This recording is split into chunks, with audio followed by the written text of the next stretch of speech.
Shalom, selamat pagi Bapak Ibu serta saudara-saudariku yang terkasih dalam Tuhan kita Yesus Kristus. Hari ini Sabtu 25 September 2021. Saya mengajak kita untuk terlebih dahulu bersekutu dengan firman Tuhan yang tertulis dalam surat Rasul Paulus ke jemaat yang ada di Roma. Roma 12 ayat yang ke-15. Demikian bunyinya. Bersukacitalah dengan orang yang bersukacita, dan menangislah dengan orang yang menangis.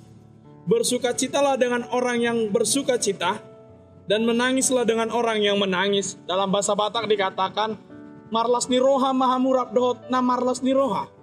Jala tangis mahamu rap dohot akka na tangis. Demikian bunyi firman Tuhan. Bapak Ibu serta saudara-saudari yang terkasih, tentu sebuah persahabatan, sebuah pertemanan, sebuah kekeluargaan itu akan indah kelihatannya dan akan enak dirasakan bila sama-sama merasakan apa yang dirasakan teman, sahabat, kerabat, dan keluarga. Kira-kira begitulah nasihat yang disampaikan Rasul Paulus untuk hidup dalam kasih. Tentu tidak asing lagi bagi orang Kristen mendengar kata kasih. Memang kata kasih hanya 5 huruf amanginang. Tapi 5 huruf itu aja dalam suatu hari sangat sulit kira-kira untuk dilakukan. Ini mengapa Paulus selalu membingkaikan surat kepada jemaat yang di Roma ini dengan bingkai yang begitu besar tentang kasih, amanginang, serta saudara-saudari. Supaya tidak terlalu sering orang Kristen itu hidup kasih yang tak nyata. Nyatanya, faktanya, dan yang terjadi, kita masih terlalu sering melakukan kasih yang tak nyata. Mungkin kasih yang maya, yang samar-samar.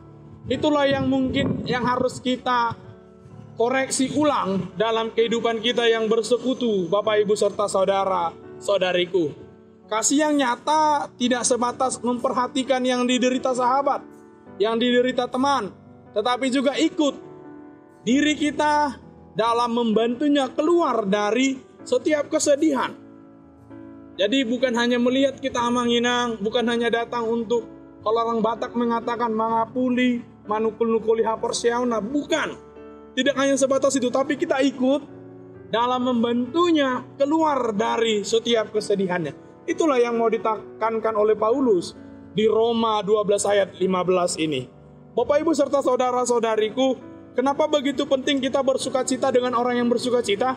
Karena tak mungkin kita disebut teman yang baik, kita disebut sahabat yang baik, dan keluarga yang baik pula kalau kita bersukacita, teman kita bersedih.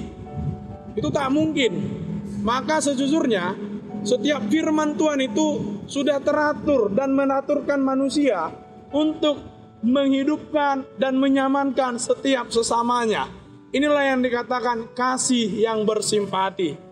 Bapak Ibu serta saudara-saudariku, tentu Rasul Paulus melandasi nasihatnya ini hanya karena satu landasan.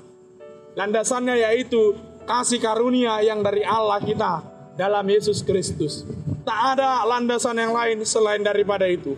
Maka Bapak Ibu serta saudara-saudariku, kita diajak juga untuk melandaskan setiap kasih kita itu hanya karena kasih karunia Allah yang sudah kita terima melalui kasih Yesus Kristus. Apa yang sudah kita terima?